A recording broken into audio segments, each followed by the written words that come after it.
নমস্কার বন্ধুরা, আজকে আরেক রকমের স্যালাডের রেসিপি নিয়ে এসেছি। দেখুন তো এই স্যালাডটা খেতে কেমন লাগে। আগের স্যালাডটা বেশি ভালো ছিল না এটা বেশি ভালো? তাহলে দেখে নিই আমরা এই স্যালাডটা আমি কেমন করে বানাচ্ছি। এই স্যালাডটার জন্য প্রথমে কিছু ফ্রুটস কেটে নিয়েছি, যেমন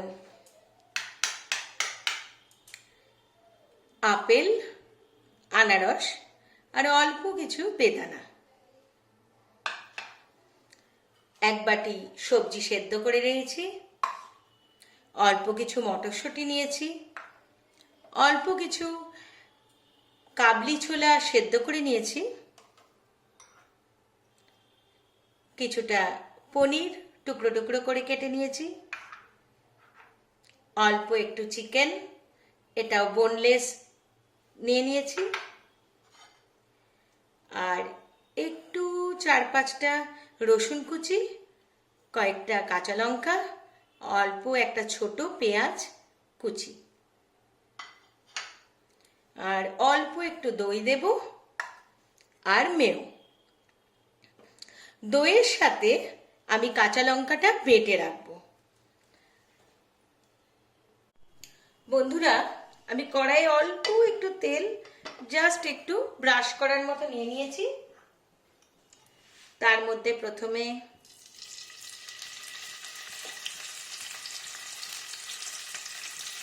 পনিরগুলো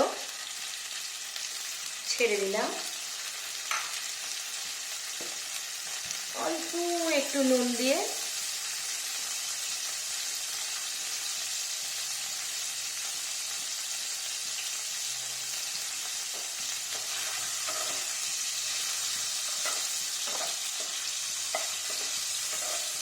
যতটা কম তেলে সম্ভব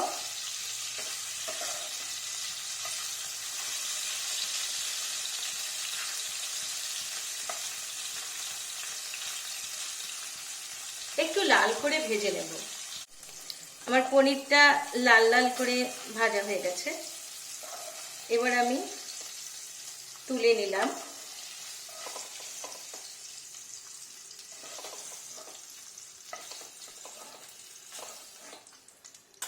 এবার যে তেলটুকু থাকলো তার মধ্যেই যে রসুন কুচি করে রেখেছিলাম, ওই রসুন কুচি দিয়ে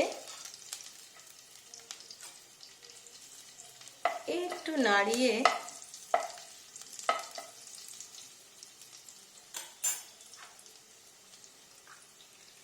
চিকেনটা দিয়ে দিলাম।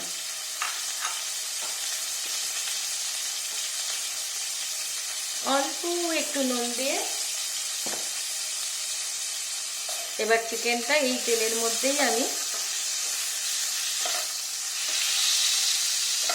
এদিক ওদিক করে লাল করে ঢেকে ঢেকে একটু ভাজা ভাজা করে নেব। এবার আমি একটা জায়গা নিয়ে নিলাম মাখানোর জন্য। আনারস, আপেল,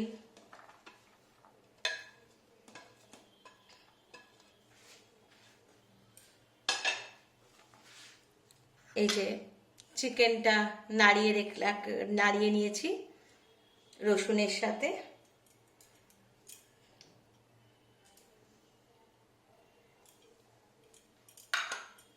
এই যে কপিস পনির,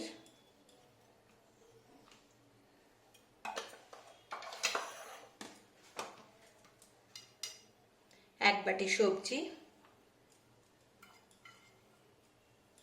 সবজিটা সেদ্ধ করা, আর একটু কাবলি ছোলা সেদ্ধ করা,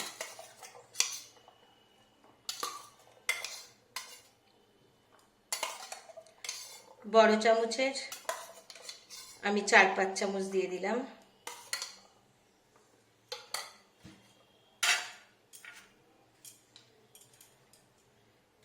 আর মটরশুঁটি রেখেছিলাম,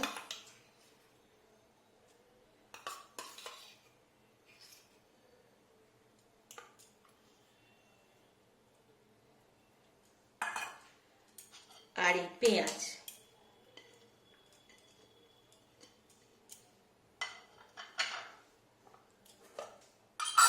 এবার আমি গোলমরিচ গুঁড়ো করে রাখি, সেইখান থেকে একটু গোলমরিচ দিলাম।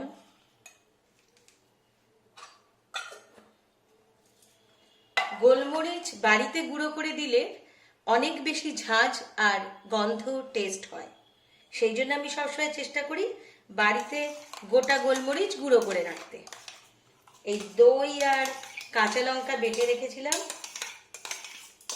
সেটা দিলাম।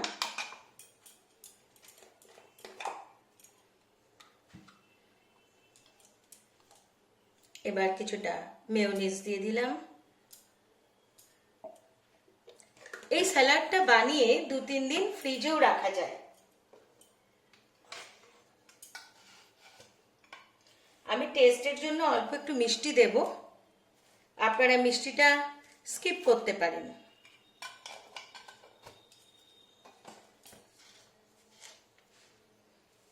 নুন দিলাম। এবার ভালো করে মাখবো।